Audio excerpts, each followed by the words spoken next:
Lettre ouverte à votre âme, au ciel, le 7 juillet 2025. De Jésus-Christ, votre Seigneur et Sauveur. À chacun de ses enfants.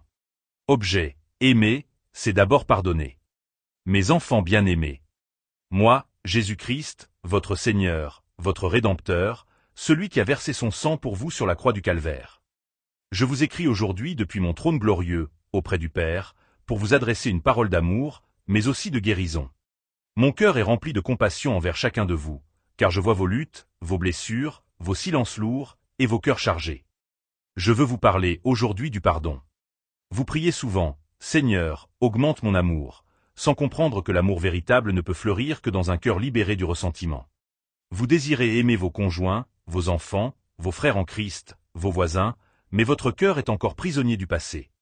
Vous tenez dans vos mains des morceaux de douleurs anciennes, de trahisons, de paroles qui vous ont déchiré.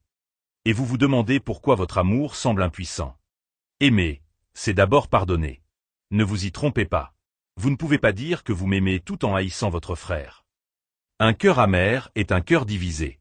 Or moi, je vous veux entier. Mon commandement est clair. Pardonnez-vous si quelqu'un a un reproche à faire à un autre. Colossiens 3, verset 13. Il ne s'agit pas de sentiments. Il s'agit d'une décision. Une obéissance. Une libération. Quand j'étais sur la croix, meurtri, exposé, trahi, je n'ai pas retenu ma colère. J'ai prononcé ces paroles. Père, pardonne-leur, car ils ne savent pas ce qu'ils font.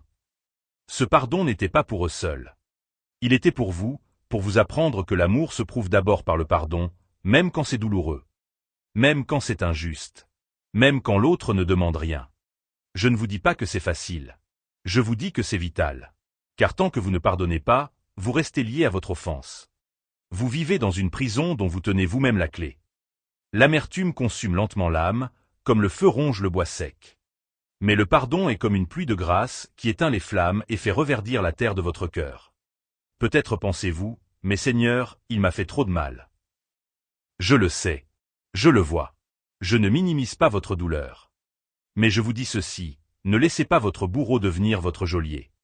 Ne lui remettez pas le pouvoir de vous voler votre paix. Reprenez votre liberté en choisissant de pardonner. Ce n'est pas l'autre que vous libérez, c'est vous-même.